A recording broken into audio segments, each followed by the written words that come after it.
Hello, Dr. Zakir Naik. My name is Harris. I'm from Phoenix, Arizona, in the United States. I'm an entrepreneur and a marketing manager. Two of my friends in America have converted watching YouTube videos of you. One of them a Christian, one of them an atheist. One of my friends presented me with how to deal with an atheist DVD of yours, which I did watch.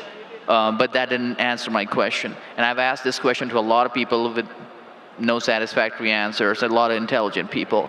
Of all the scholars that I've ever watched on YouTube, in my opinion, you are the most rational, logical, easy to understand kind of scholar that I've ever come across in my life. And it is really important that this question is answered because I've never had a satisfactory answer for this question. My question is like a coin with two sides. The first side of it is this, and this is the question. I'm somewhere between an atheist and agnostic. I'm not sure where. God has created this entire universe, and the Quran speaks a lot about how it has taken so many days and mountains and this and that, and life is going to be a test and whatnot. My question is, way before God decided to create this entire universe, before he decided to put human beings, before he decided to send Prophet Muhammad or Adam and Eve, way before he even planned about doing any of this, he knew the end result of it. He knows in the end he will be disappointed by certain people and he will throw them in hellfire. He knows they will be burning. He knows they'll be tortured, and that is when they'll be repenting for what they've done. Way before he created the entire universe, he knows the outcome is gonna be bad. It may be good for certain people who are in heaven, but he knows that he can save those people from being in hell. Way before he even decided to go ahead with the creation. Yet he decides to go ahead with it, with all his godly logic. Why would he want to do that? The question, if I can just put it in this manner, how can God be so sadistic that he would actually go ahead with a plan which he knows is going to end up in that manner? That's the first side of the coin. The second side of the coin is, for some reason, if I believe that, okay, God is almighty and he understands everything is great, God is great. Why is God insisting in the Quran that look at the mountains, look at the protons, the electrons, this and that, everything is so synchronized, how amazing I am. Why is he forcing us to find his creation amazing when it is a piece of cake for God? I mean, he just had to say kun and it was done. Then why is it a big deal if God has made this entire universe which is so amazing? Because for God it's nothing. So I should not be really amazed at his creation. He can do much more than this. So I do not understand why he wants us to respect what he's done or find it amazing what he has done. The brother asked a very good question and a very intellectual question. It's a very good question. And he has seen some of my tapes on YouTube, even of atheism. And this question that is troubling him, he hasn't got the answer to.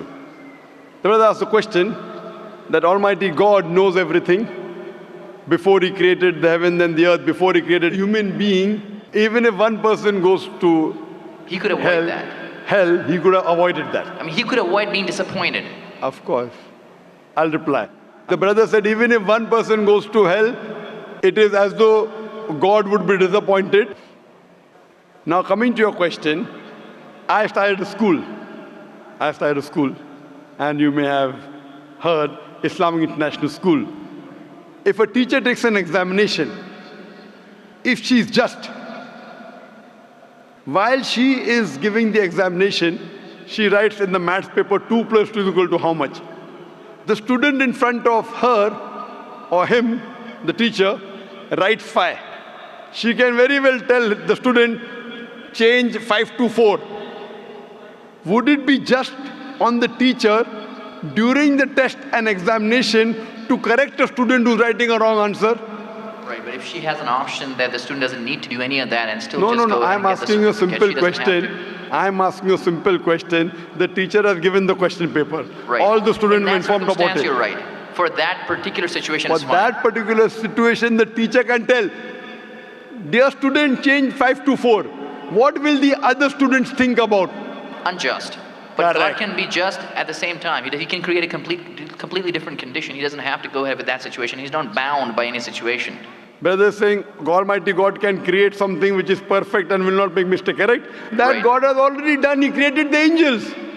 God Right. created the angels. The angel never go against any commandment of God. But human being is a better creation than angel. The angels have got no free will of their own. If you have heard my tapes, if you have not heard, I'll tell you now. The angels are a creation of Almighty God, but not the best creation. Almighty God created the human beings. The human beings have a free will to go against God or to follow God.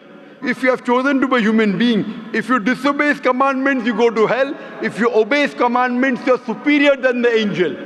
Because the angel doesn't have a free will of his own, then he follows God. It's nothing great. The human beings are the better creation of Almighty God. Almighty God has given a free will. That's a different question that Almighty God knows. Because He has ilm ghaib, He has knowledge of the future. He is more superior. So He has created such a creation which has a free will. The fault is of human being, not God. No, but God has created us with that fault, and He knows He can Not avoid fault, that. not fault. It's not fault, brother. It is free will. Why is He giving us a free will when He knows He's going to eventually put these many people in hell? Why is He doing something? That is a person- different creation. Like, would you want to create something which can think on its own, or would Why you want would to? someone so compassionate can That, also brother, be that's what sadistic I at the tell you. same time? What you want, God has already created an angel. I'm asking you, which is better? An angel following Almighty God or a human being following Almighty God? Which is better? For me, absolutely, if I get a second chance, I would want to be an angel. Why would I risk going to Second hell? chance, correct. That's why Almighty God says in Surah Araf, chapter number 7, verse number 172, Almighty God brought all the human beings from the loin of Adam and asked them, is there one God? All agreed. Almighty God says in Surah Hashar, chapter 59, verse number 21, if Almighty God revealed the Quran on the mountain would shudder down. Almighty God says in Surah Ahzab, chapter 33, verse number 72, it is the human beings who were fools who said we want to be human beings. You and I were fools. Now you cannot backtrack. Once you said you want to appear for the test, once you read the test paper. Nobody asked me. That's They what. asked Adam and Eve. No, brother. Quran says every human being was asked. And then it is washed off. This memory is washed off. If the memory is away, the test, Almighty God says in the Quran, do you want to be a human being? If you become a human being, you can become superior to an angel or can get inferior. If you don't want to become a human being, just pass. Even for argument's Brother, sake, even in that please let condition. me complete. You ask the question. All right, go If ahead. you sorry. interject, how will I answer? Sure, go ahead. So Almighty God asked the human beings, and the Quran says, we human beings were fools, you and I both, were fools who opted for the test. Now once you undergo a test, if you follow the commandment after free will, you be superior to an angel. If you disobey Allah, you become inferior to an angel. We wanted to pass with distinction, you and I. You told, I don't remember. Of course you will not remember. And even I don't remember. But I believe in the Quran. On the day of judgment, Almighty God says, not a single human being will object to the justice of Allah. That we'll come to know on the day of judgment. Only thing we'll say, please give us one more chance. Almighty God will say it's too late. Because if He wants to give you a new chance, even I'll have to come back in the world again. Again, everyone. So those who failed, He can't get only the failures. So the Quran says no one will ever object on the justice of Allah. They will request Allah, give us one more chance. Almighty God will say too late. Almighty God gives us chances in this world itself. You make a mistake, Allah gives you a chance to repent. You repent.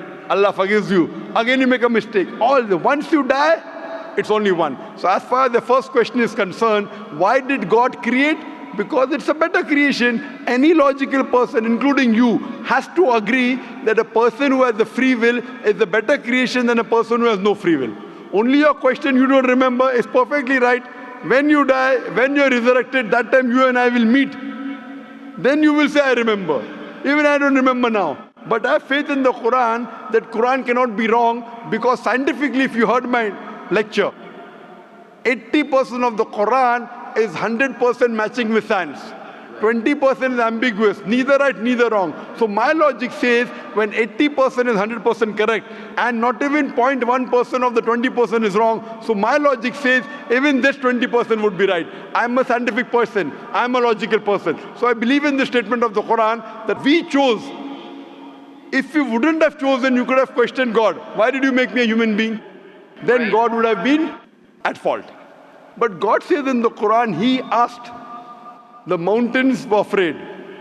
Everything else was afraid. We human beings opted for this. But do you remember being asked? I don't remember being asked that Brother, question. if you heard my answer, even I don't remember. But if you remember, then where is the test? Imagine if a teacher teaches you something. Teacher teaches you something.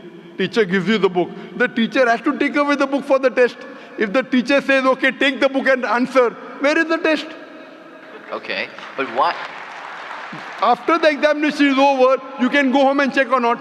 But even before the exam began, God knows the end Brother, result. listen to me. After the examination is over, can you go and check home or not in the textbook? Absolutely. But during the examination, can you check? No. So now the examination is going on, brother. Once it's over, you can check. If you tell teacher, I want to see the textbook, I don't remember. No. During the examination, you cannot refer to the textbook, it will be called cheating. Correct? So once the examination is over, if you don't remember, you tell God, what is this illogical? But Quran says not a single human being will object to the justice. Let the test get over. So today, I being a scientific person, I being a logical person, based on my knowledge of science, based on my logic, when I read the other scriptures and when I read the Quran, I find Quran is the only book, only religious scripture on the face of the earth which passes this test. So therefore I, being a scientific person, being a logical person, agree, okay, fine. This statement of the Quran also has to be right. I don't remember, that is the test. If I remember, where is the test? So that answers the first part of the question. First part, that saying that God was sadist. God is not sadist. For example, I start a medical college. I want the school students to go to medical. How many students who go to school enter the medical college? Just roughly, can you guess? Few. Surely less than 5%. Less than maybe 1%. So why did you make a college where only 1% can enter? Fine. It is for selected few. So same way God made heaven, Jannah, Jannat-e-Firdaus. Everyone cannot go to Jannat-e-Firdaus. Why not? Sorry? Why not? Why can't everyone go to medical college? Because it's human capacity. If humans were capable of being able to put everyone in medical college, they would. That's the way we are made. The same way everyone cannot become a doctor. Only those who have the capacity. Same way everyone cannot go to Jannat-e-Firdaus, the high levels of paradise. We have to strive. God has given you capacity. If you don't follow His guidance, you cannot. If you follow His guidance to go to Jannah, is very easy. If you're intelligent, it's very easy. If you're intelligent and if you're truthful to yourself. But if you're not truthful to yourself, even a non-intelligent man can go to Jannah. Only thing, you should be truthful. God has given you different options how to follow Him. Some people think they are smart. I tell them they're extra smart. If they were smart, they would see it is crystal clear in black and white that this is the word of God. You have to follow it. That's the reason Francis Bacon said, little knowledge of science makes you an atheist. In-depth knowledge of science makes you a believer in God. So I wouldn't say God is sadist.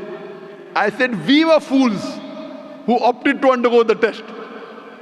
Not God. God gave you an option. What do you want to be? We chose. So we are responsible, not God. God is not a sadist. We are fools. That's what the Quran says. On the day of judgment, you will come to know, inshallah, you and I both. Inshallah, if I go to Jannah, inshallah, I'll pray to God, I'll thank God. You know, I was a good person, I choose to be a human being. If you pass that, if you fail, then we will curse our own self. Hope that answers the question. The second part? Sorry, what was the second part?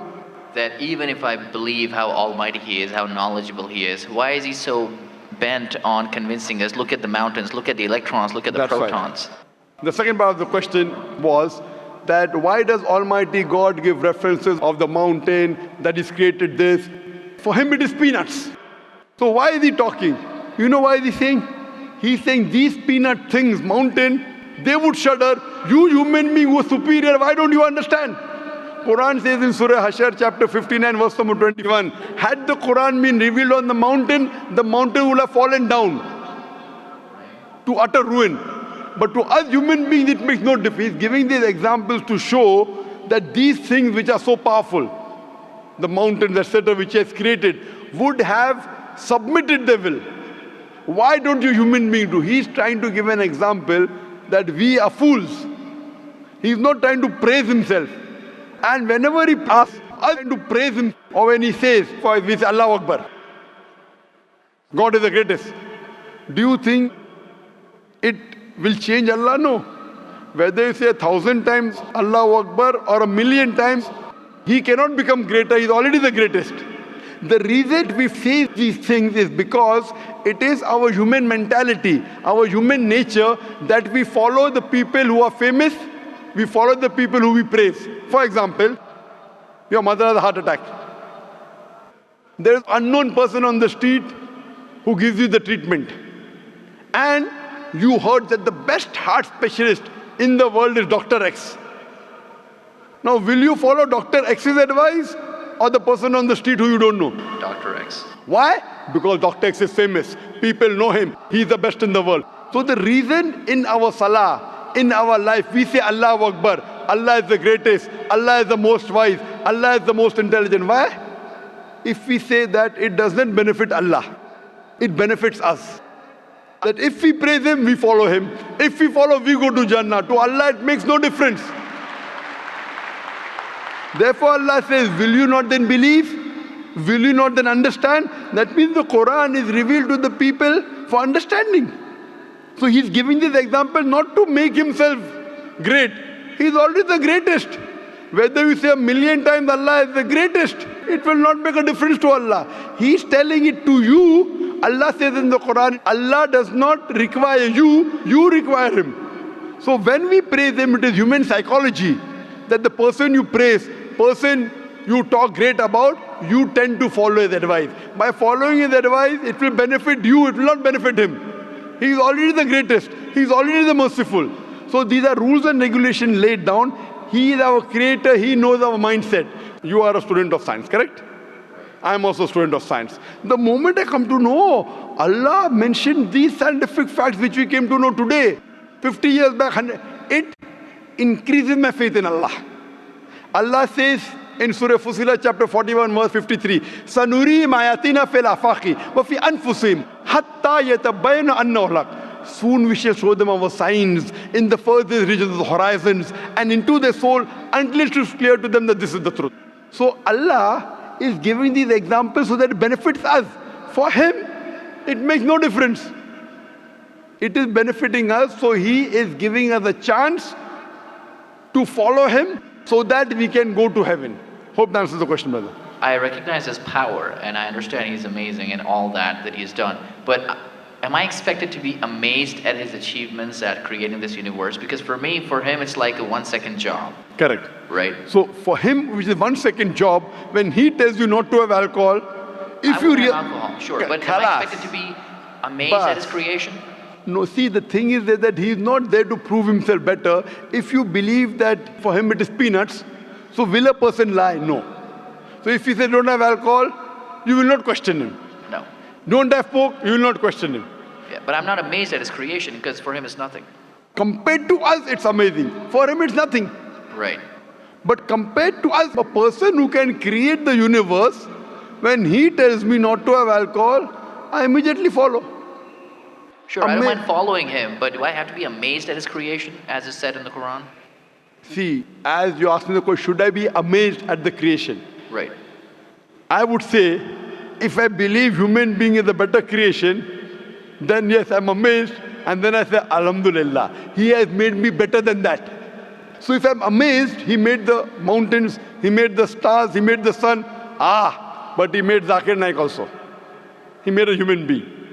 and we are the best of creation. So he gives these examples so that we realize what benefit he has given to us, all the favors he has given to us.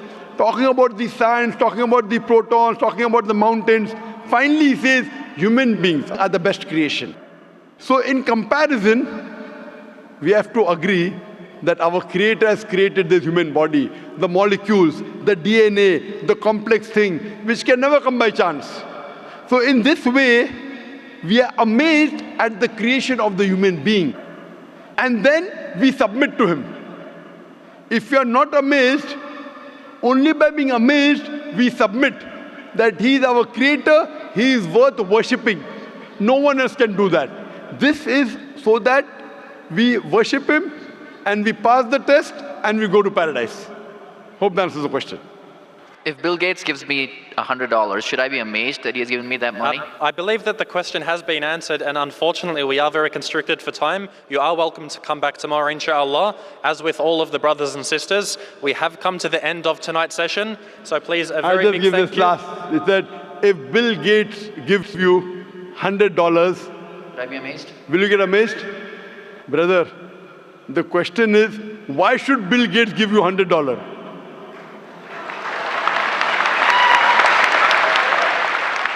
If you tell me a Tom, Dick and Harry gives you $100, nothing to be amazed. Bill Gates gave me $100. It's something that he gave you. Why did he give you? Why not somebody else? Why? The question is, why did he give you is the question. Okay. If some Tom, Dick and Harry gives you, if a man on the street gave you $100, Bill Gates. Got it. You got That's it, the no? answer. Got it. I got that. So now you're convinced, huh? Yes, absolutely. That is the answer. So inshallah, I hope that we'll come closer to Islam. So I should not be amazed at the fact that he's given me the money. I should be amazed it's him who's giving the money. Alhamdulillah. Got it. So it was worth the time extending. Alhamdulillah.